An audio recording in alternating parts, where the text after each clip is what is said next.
So joining me today is Jared from Dave Smith Motors, the service center here in Kellogg, Idaho, to talk about oil changes 101 and how often should a person keep their oil changed and what to look for. So talk about the different types of oils there are in the first place. Well, we have conventional motor oils, which are typically good for anywhere between 3,000 to 6,000 miles. We have synthetics that can go beyond that. Synthetics offer a little bit better protection over a long term. They're better in cold weather. They give you a longer change interval, a little bit better fuel economy just by reducing friction. Then we have GM's new motor oil, which is called Dexos, which is a synthetic blend with the micronized moly. The only other oil that I know that's compatible with that, or that has the micronized moly, would be our Schaefer's product we use here. GM wants that in all their rigs, 2011 and newer. And the oil change intervals on those are probably anywhere between 4,700 and I've seen them go up to about 10,000 miles. GM says at least once a year, but basically follow that oil life monitoring system. When it gets down to about 20%, take it in, have the tires rotated and the oil changed. Most of our Chrysler vehicles now, diesels, are 6 months, 7,500 miles between changes.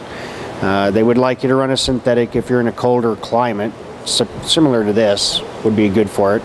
So you go 6 months, 7,500 miles, bring it in, change oil, rotate the tires. Cars nowadays on Chryslers, they've been changing over the last couple of years. We started with 6 months, 6,000 a couple years back.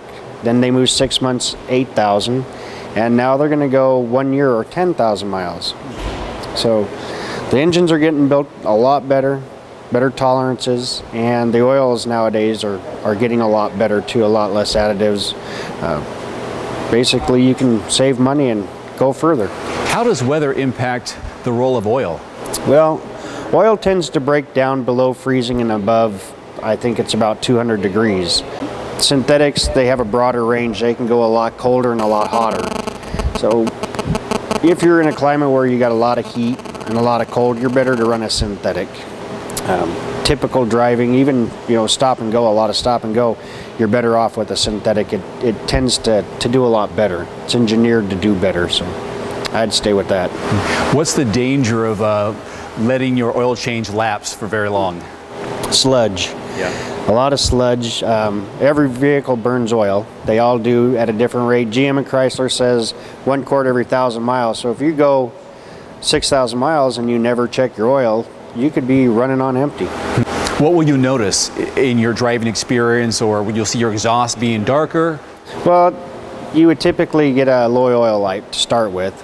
You may get some ticking, startup cold ticking. You may eventually, if you don't take care of it or get your oil changed, you'll get some knocking in the motor, lower end or upper end, and by that time you're pretty much done looking at a new motor. Really, that bad? It could be that bad, yes. Wow.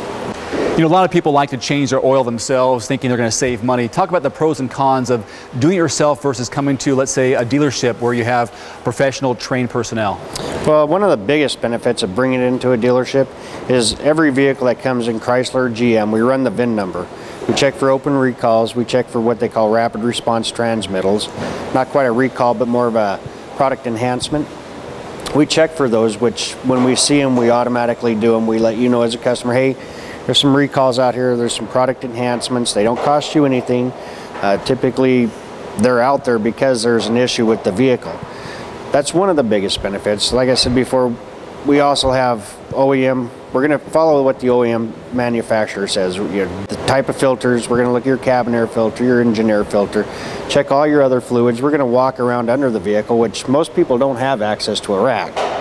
They don't even realize they may have grease zerks under there, or on the Dodge trucks, 2,500 and bigger, there's a joint you have to lube, and without being on a rack, you'd never even know it. That's like I was saying, we send these guys through a lot of training. They know these rigs inside and out. It's easier to spot a problem. And believe it or not, I get customers that come in and they say, man, I can't even buy the oil in the filter for as cheap as you're doing it here.